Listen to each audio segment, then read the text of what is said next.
आपने अपने चुनाव क्षेत्र में एक बड़ी रैली की, रोड शो किया, काफी लोग आए। मैं जानना चाहता हूं शुरुआत में अमित जी कि आपने 2014 और 2019 दोनों का चुनाव देखा।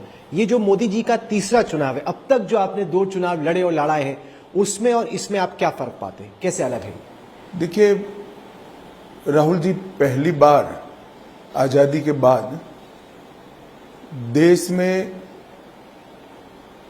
एक ऐसा नेता जनता के सामने आया है जिसके पास 10 साल का ट्रैक रिकॉर्ड भी है और 25 साल का एजेंडा है। 10 साल में मोदी जी ने सबसे बड़ा अगर डेमोक्रेसी के लिए कुछ कंट्रीब्यूट किया है तो राजनेताओं के वादों पर जनता का भरोसा कायम करने का काम किया है। पहले प्राय जनता मान चुकी थी कि चुनाव के वक्त राजनेता बोलते हैं, अब छोड़ो भाई क्या हिसाब पूछना है, तो बोलते हैं चुनाव में। मगर आज मैं दावे के साथ कह सकता हूं और रिकॉर्ड के आधार पर कह सकता हूं, 14 से 24 में भारतीय जनता पार्टी के सारे वादे हम समाप्त कर कर 24 में मैंडेट मांगने के लिए जा रहे हैं। ये 10 साल में देश को भ्रष्टाचार की गर्त से बाहर निकालने का काम नरेंद्र मोदी जी ने किया है।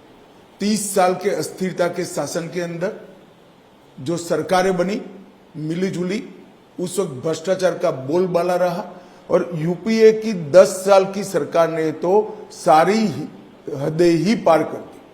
12 लाख करोड़ के घपले घोटाले भ्रष्टाचार हुई। 10 साल से मोदी जी प्रधानमंत्री हैं, 23 साल से प्रधानमंत्री और मुख्यमंत्री हैं। हमारे विरोधी भी 25 पैसे का आरोप नरेंद्र मोदी पर नहीं लगा पाए।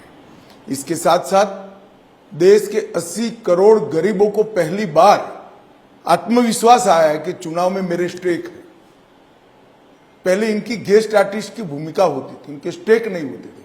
आज उसको घर मिल रहा है, बिजली मिली है, घर में पानी मिला है, शौचालय मिला है, गरीब को 5 किलो अनाज प्रति व्यक्ति प्रति माह फ्री ऑफ कॉस्ट मिल रहा है, 5 लाख तक की सारी सुविधाएं मिल रही है, नल से जल मिल गया है।